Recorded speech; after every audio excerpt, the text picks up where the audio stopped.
For years, a silence echoed through the ruins of a forgotten factory. And buried beneath layers of dust and decay, lay a story no one remembered. A black Audi A8, wrecked, abandoned, left to rot.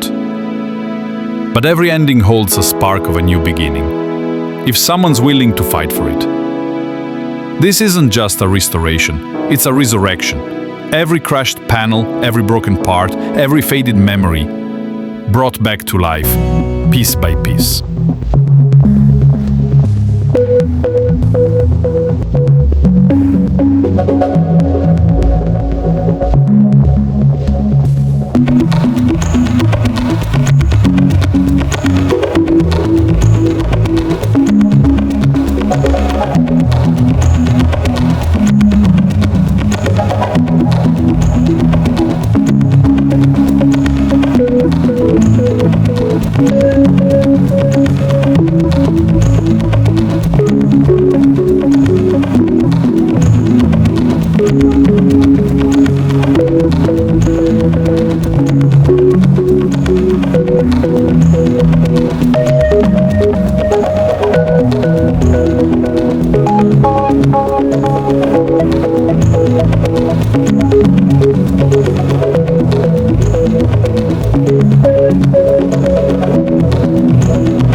And now, what was once considered beyond repair stands reborn, from a dead shell to a masterpiece, gleaming under the lights of Times Square, roaring down Route 66, alive once more.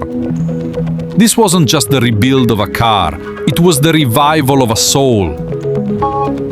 If this journey moved you, if you believe in second chances, don't forget to like, subscribe, and join us for more stories where metal turns into meaning and wreckage becomes wonder. See you in the next restoration, with a new story waiting to be reborn.